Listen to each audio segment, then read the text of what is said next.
Hello, lens vlogs മനാഫിലേക്ക് എല്ലാവർക്കും സ്വാഗതം കേട്ടോ. ഇന്ന് ഞാൻ വന്നിരിക്കുന്നത് അബുദാബി എക്സിബിഷൻ സെൻ്ററാണ് അഡ്നിക്കിൽ. ഇന്നവിടെ ഐടെക്സ് ഇൻ്റർനാഷണൽ ഡിഫൻസ് എക്സിബിഷൻ നടക്കുന്നത് 2 വർഷത്തിൽ ഒരിക്കൽ വരുന്നൊരു എക്സിബിഷനാണ് ഡിഫൻസ് എക്സിബിഷൻ. അതായത് ആയുധ സാമഗ്രികൾ എല്ലാം പ്രദർശിപ്പിക്കുന്നൊരു എക്സിബിഷൻ. അതുപോലെ നേവി എക്സിബിഷനും ഉണ്ട് കേട്ടോ. അപ്പോൾ അതിൻ്റെ കാഴ്ചകളാണ് ഇന്ന് നമുക്ക് കാണാൻ പോകുന്നത്. അപ്പോൾ അവിടെ കണ്ടിട്ട് വരാം. അങ്ങനെ ഞാൻ എൻട്രൻസിൻ്റെ അടുക്ക് നടന്ന് നീങ്ങിയിട്ടാ. അപ്പോൾ പോണ വഴിക്ക് വലിയൊരു ടാങ്കറൊക്കെ ഇരിക്കണ കണ്ടുട്ടാ. പിന്നെ അതുപോലെ അബുദാബി പോലീസിൻ്റെ ഒരു വെഹിക്കിളൊക്കെ എടുക്കണുണ്ടായിരുന്നു. അതൊക്കെ നോക്കി കണ്ട് നേരെ നമ്മളുടെ എൻട്രൻസിൻ്റെ അടുക്ക് തന്നെ നടന്ന് നീങ്ങി. ഇത് അടിപൊളി ഒരു കാറായിട്ടാ, രസമുണ്ട് കാണാൻ. അങ്ങനെ എൻട്രൻസിൻ്റെ അവിടേക്ക് എത്തി. അവിടെ വന്നിട്ട് എൻ്റെ ഓൺലൈനിൽ ഓൾറെഡി ഞാൻ രജിസ്റ്റർ ചെയ്തിട്ടുണ്ട്. ഇനി അത് സെക്യൂരിറ്റി ചെക്കിങ് കഴിഞ്ഞിട്ട് പ്രിൻ്റ് ഔട്ട് എടുക്കണം. പ്രിൻ്റ് ഔട്ടൊക്കെ എടുത്ത് ഞാൻ എൻ്റെ ഫോട്ടോഗ്രാഫറിൻ്റെ മീഡിയ പാസ് കിട്ടി എനിക്ക്. അങ്ങനെ നേരെ വീണ്ടും അതിൻ്റെ ഉള്ളിലേക്ക് കടന്നു. അടിപൊളിയായിട്ട് അവരവിടെ സെറ്റ് ചെയ്തുകൊണ്ട് നമുക്ക് ഈസി ആയിട്ട് എല്ലാ കാര്യങ്ങളും ചെയ്യാൻ പറ്റി. ഓരോ വർഷവും നല്ല രീതിയിലാണ് എക്സിബിഷൻസുകളൊക്കെ അബുദാബിയിൽ നടന്നുകൊണ്ടിരിക്കുന്നത്. നല്ല വെൽ ഓർഗനൈസിങ് ആണ്. ഇതേണ്ട് കണ്ടില്ലേ, തോക്കുകളും യുദ്ധസാമഗ്രികളൊക്കെ ഇങ്ങനെ പ്രദർശിച്ചു തുടങ്ങി. ഓരോ രാജ്യത്തിൻ്റെയാണല്ലോ, രാജ്യങ്ങളുടെ പേരൊന്നും ഞാൻ പറയുന്നില്ല. അപ്പോൾ കൂടുതലും അവിടെ മിലിറ്ററി ആളുകൾ തന്നെ, അവർക്കുള്ള ഇതിൻ്റെ ആവശ്യം. ഞാൻ ഒരു നിമിഷം ആലോചിച്ച് പോയത് ഇതൊക്കെ മനുഷ്യനെതിരെ പ്രയോഗിക്കാനുള്ളതല്ലേ എന്ന് മാത്രമാണ് ഒരു സങ്കടം ഉണ്ടായത്.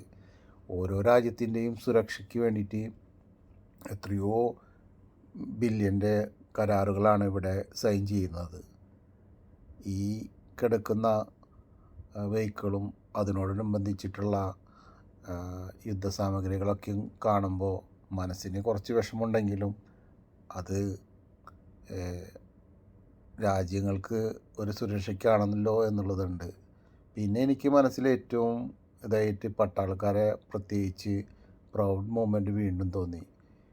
ഞാൻ ഓരോ തോക്കുകളും കാര്യങ്ങളൊക്കെ എടുത്ത് നോക്കുമ്പോൾ നല്ല വെയിറ്റ് ഉണ്ട്. അതുപോലെ തന്നെ ഇവർ ഇതിൻ്റെ ഉള്ളിൽ എത്രത്തോളം ബുദ്ധിമുട്ടിട്ടാണ് രാജ്യത്തെ സംരക്ഷിക്കുന്നതെന്ന് ഓർക്കുമ്പോൾ അതും ഒരു പ്രൗഡ് മൂമെൻ്റാണ്. ഇത് ടെസ്ലയുടെ ഒരു കാറാണ് കേട്ടോ. അതിൻ്റെ ഡിസ്പ്ലേ കാര്യങ്ങളൊക്കെ അവിടെ വെച്ചിട്ടുണ്ട്. ശരിക്കും പറഞ്ഞു കഴിഞ്ഞാൽ ഒരു ഓഫ് റോഡ് സ്റ്റൈലുള്ള, അതായത് പട്ടാളക്കാർക്ക് വേണ്ടി നിർമ്മിച്ചിട്ടുള്ള കാറാണ്. അപ്പോൾ അവിടെയൊക്കെ നിന്ന് കുറച്ച് ഫോട്ടോസും കാര്യങ്ങളൊക്കെ എടുത്തു. എനിക്ക് അവിടെ ഒരു ക്ലയൻറ്റിൻ്റെ കുറച്ച് വർക്കുണ്ട്, അപ്പോൾ അതും കൂടി എടുക്കാം എന്ന ഉദ്ദേശം കൂടിയാണ് ഞാൻ വന്നത്. അങ്ങനെ ചെറിയൊരു വ്ളോഗ് നിങ്ങളിൽ എത്തിക്കുക. വീണ്ടും തോക്കുകളുടെ അവിടേക്കൊക്കെ എത്തി. ഞാൻ അതിൽ നിന്നൊക്കെ എടുത്ത് വെറുതെ ഇങ്ങനെ ലോഡ് ചെയ്തൊക്കെ നോക്കി. പക്ഷേ അടിപൊളി സാധനങ്ങളാണ്, നല്ല വില വരുന്നതാണ്. ഇതൊക്കെ ഓരോ രാജ്യക്കാർ അതിന് വേണ്ടിയിട്ട് കരാറൊപ്പിച്ച് അത് അവിടെ കച്ചവടം നടത്തുക എന്നതാണ് ഈ ഐഡെക്സ് എക്സിബിഷൻ കൊണ്ട് ഉദ്ദേശിക്കുന്നത്. പിന്നെ ജനങ്ങളിലേക്ക്, പബ്ലിക്കിൽ ഇത് എല്ലാവർക്കും കാണാനുള്ളൊരു അവസരം കൂടിയാണ്. അത് കഴിഞ്ഞ് ഞാൻ നേരെ നേവി എക്സിബിഷൻ്റെ അവിടേക്ക് പോയിട്ടാണ്. അവിടെ അതിനേലും അടിപൊളിയാണ്. ഓരോ യുദ്ധക്കപ്പലുകളും, ഇത് എമറാത്തി, അതായത് UAE ഒരു യുദ്ധക്കപ്പലാണ്, അവർ നിർമ്മിച്ചതാണ്. അവിടെ നിന്ന് നമ്മൾ നേരെ സീ വ്യൂവിലേക്ക് നോക്കുമ്പോൾ ഫുള്ള് യുദ്ധക്കപ്പലുകളും അതിൻ്റെ സാമഗ്രികളൊക്കെയാണ് കാണുന്നത്.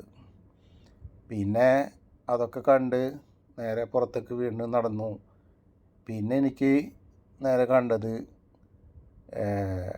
ഹെലികോപ്റ്ററുകൾ, റഷ്യൻ നിർമ്മിത ഹെലികോപ്റ്ററുകളാണ് കേട്ടത്. അങ്ങനെ ഞാൻ ഹെലികോപ്റ്ററുകളൊക്കെ ഇങ്ങനെ അടിഭാഗത്തു നിന്നും സൈഡുകളിൽ നിന്നൊക്കെ വീക്ഷിച്ച് അതിൻ്റെ മുന്നിൽ നിന്ന് കുറച്ച് വീഡിയോസൊക്കെ എടുത്തു, ഫോട്ടോസും എടുത്തു കേട്ടോ. അപ്പുറത്ത് ഇതുപോലെ തന്നെ അതിനെക്കുറിച്ച് എക്സ്പ്ലെയിൻ ചെയ്ത് കൊടുക്കുന്നുണ്ട് ആളുകൾക്ക്. അതും ഞാൻ കുറച്ച് നേരം നോക്കി കണ്ടു.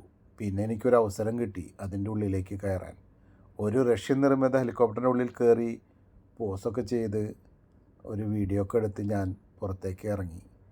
അതുപോലെ തന്നെ അതിൻ്റെ ഉൾക്കാഴ്ചകളും നിങ്ങൾക്ക് കാണിച്ചു തരാമല്ലോ. അതിൽ നിന്ന് പുറത്തിറങ്ങി വീണ്ടും ഞാൻ നടന്നപ്പോൾ ഒരു ഹെലികോപ്റ്ററിൻ്റെ മുന്നിൽ ഒരു പട്ടാളക്കാരൻ കാവൽ നിൽക്കുന്നത് നല്ല രസമായിട്ട് എനിക്ക് തോന്നി. പിന്നെ നോക്കിയപ്പോൾ അബുദാബി പോലീസിൻ്റെ ഒരു ഹെലികോപ്റ്റർ കിടക്കുന്നു. അത് അവിടെ എക്സ്പ്ലെയിൻ ചെയ്ത് കൊടുക്കുന്നതായി കണ്ടു. പിന്നെ നമ്മൾക്ക് കൂടുതൽ അതിനെക്കുറിച്ച് അറിയണ്ടല്ലോ, ജസ്റ്റ് നോക്കി കാണുക എന്നതാണ് എൻ്റെ ഉദ്ദേശം. അതൊക്കെ നോക്കിക്കണ്ട് അതിൻ്റെ ഉൾഭാഗമൊക്കെ എത്തിച്ചു നോക്കി പുറത്തേക്ക് ഇറങ്ങിയപ്പോൾ കണ്ട കാഴ്ച ഇന്ത്യൻ ദേശീയ പതാക പാറിപ്പറക്കുന്നു. ഒരു പ്രൗഡ് മൂമെൻറ്റ്. 2 യുദ്ധക്കപ്പലുകൾ നേർക്കുനേർ. എന്തായാലും ഇന്ത്യൻ യുദ്ധക്കപ്പലുള്ളിലേക്ക് കയറാൻ അനുമതിയില്ല ആർക്കും. എന്നാലും ഒരു പ്രൗഡ് മൂമെൻറ്റ്. ഇന്ത്യൻ പട്ടാളത്തിന് ഒരു ബിഗ് സല്യൂട്ട്. ഇന്ത്യൻ ജനതയുടെ കാവൽക്കാരനായി നിൽക്കുന്ന ആ യുദ്ധക്കപ്പൽ നോക്കി നിന്നു. ഐഡെക്സ് എക്സിബിഷൻ എന്ന് പറഞ്ഞു കഴിഞ്ഞാൽ എല്ലാ വർഷം വരുന്നതല്ല, ഇത് 2 വർഷത്തുമ്പോഴാണ് ഈ ഡിഫൻസ് എക്സിബിഷൻ വരുന്നത്. അപ്പോൾ ഇങ്ങനെയുള്ള അവസരങ്ങൾ നമ്മൾ മാക്സിമം യൂട്ടിലൈസ് ചെയ്യുക, കാണാൻ സാധിക്കുമെങ്കിൽ കാണാം. ഇനിയിപ്പോൾ 2 വർഷം കഴിഞ്ഞാൽ നമുക്കിത് കാണാൻ പറ്റുള്ളൂ. 2003 ഞാൻ ഈ ഐഡെക്സ് എക്സിബിഷന് ഫസ്റ്റ് പങ്കെടുത്തത് ഒരു മീഡിയ പേഴ്സണായിട്ട്. അപ്പോൾ അതിൽ എനിക്ക് അഭിമാനിക്കാവുന്ന അല്ലെങ്കിൽ പ്രൗഡ് ചെയ്യാൻ പറ്റുന്നൊരു കാര്യം വെച്ചാൽ ഷെയ്ഖ് സായിദിനെ കാണാൻ പറ്റി, ഷെയ്ഖ് സായിദിനെ ഫോട്ടോ എടുക്കാൻ പറ്റി. ആ ഫോട്ടോയ്ക്ക് കുറേ അപ്രീഷിയേഷൻ കിട്ടി. പറ്റുമെങ്കിൽ ആ ഫോട്ടോ ഞാൻ ഇതിനോടുകൂടി പിൻ ചെയ്ത് വെക്കാം കേട്ടോ. അപ്പോൾ നമ്മളെ സംബന്ധിച്ചോളം മീഡിയയിൽ പ്രവർത്തിക്കുമ്പോൾ ഇങ്ങനെയുള്ള കുറേ കാര്യങ്ങൾക്ക് നമുക്ക് കൂടുതൽ ആക്സസ് കിട്ടും. അപ്പോൾ പബ്ലിക്കായാലും നമുക്ക് വിസിറ്റ് ചെയ്യാൻ പറ്റും, പക്ഷേ ചില ലിമിറ്റ് ഏരിയകളുണ്ട് എന്ന് മാത്രമേ ഉള്ളൂ. വോയിസ് നമുക്ക് കൊടുക്കാൻ പറ്റില്ല, കാരണം വെച്ചാൽ നല്ല സൗണ്ടായിരിക്കും പുറത്തുനിന്ന് വരുന്നത്. എൻ്റെ മൈക്ക് സെറ്റായിട്ടില്ല, മൈക്ക് സെറ്റായിട്ട് പിന്നെ നമുക്ക് അടിപൊളിയാക്കാം കേട്ടോ. പിന്നെ ഇതിപ്പോൾ ഈ കാണിക്കുന്നത് നോക്കിയതല്ല, ഓരോ രാജ്യത്തിൻ്റെ അവരുടെ ഡിസ്പ്ലേന് യുദ്ധത്തിൻ്റെ നാവികസേനയുടെ ഓരോ പ്രദർശനങ്ങളാണ്. വെയിലുണ്ട് സത്യത്തിൽ പറഞ്ഞു കഴിഞ്ഞാൽ. ഒരു നട്ടു ചേർത്ത് ഞാൻ ഇവിടെ വന്നത്. ഇവിടെ 5 മണി വരെ ഉള്ളൂ. അപ്പോൾ അത് കാരണം പിന്നെ ഈ നേരം എന്ന് പറഞ്ഞാൽ ഒരു കറക്റ്റ് ടൈമാണ്. എല്ലാ കാര്യങ്ങളും കറക്റ്റായിട്ട് കാണാൻ പറ്റും, എല്ലാ സ്ഥലത്തും ആക്റ്റീവായിരിക്കും. കഴിഞ്ഞാൽ ഇവർ ഇവിടെ നിർമ്മിക്കുന്നതാണ്, UAE തന്നെ നിർമ്മിക്കുന്നതാണ്. ഇതിൻ്റെ ഉള്ളിൽ നേരത്തെ വലിയ ഷിപ്പിൽ ഞാൻ കയറിയിട്ടാണ്. കാണുന്നുണ്ട് അൽഫത്താണ്. ഇത് എല്ലാം ഉൾക്കൊള്ളിച്ചിട്ടുള്ളൊരു വ്യൂ ആണ് കേട്ടോ. ഇതൊക്കെ കാണുമ്പോഴല്ലേ നമുക്ക് എത്തിപ്പെടാൻ പറ്റാത്ത സ്ഥലങ്ങളിൽ നമുക്ക് എത്തിപ്പെടാം, ഇങ്ങനെയുള്ള അപൂർവ കാഴ്ചകൾ കാണാം എന്നതൊക്കെയാണ് ഞാൻ അതുകൊണ്ട് ഉദ്ദേശിക്കുന്നത്. ഇങ്ങനത്തെ വീഡിയോ ഇഷ്ടപ്പെടുന്നവരുണ്ടാവാം, ഇഷ്ടപ്പെടാതിരിക്കുന്നുണ്ടാവാം. നാവികസേനയുടെ പ്രദർശനവും കാര്യങ്ങളൊക്കെ കണ്ടതിന് ശേഷം ഞാൻ തിരിച്ച് പോകാമെന്ന് തീരുമാനിച്ചു. എൻ്റെ വർക്കും കഴിഞ്ഞു. കുറച്ച് നേരം അവിടെ കുറേ ഫോട്ടോക്കൊക്കെ പോസ്റ്റ് ചെയ്തു. ഒരാളോട് വീഡിയോ ഒക്കെ ഞാൻ എടുപ്പിച്ച്. എൻ്റെ വർക്കിനിടയിലും ഇങ്ങനെയൊക്കെ വീഡിയോ എടുത്ത് നിങ്ങളിലേക്ക് എത്തിക്കണേ. നിങ്ങളെല്ലാവരും വീഡിയോ കാണുക, സബ്സ്ക്രൈബ് ചെയ്യുക, മാക്സിമം ഷെയർ ചെയ്യുക, എന്നെ മാക്സിമം സപ്പോർട്ട് ചെയ്യുക. Thank you for watching video.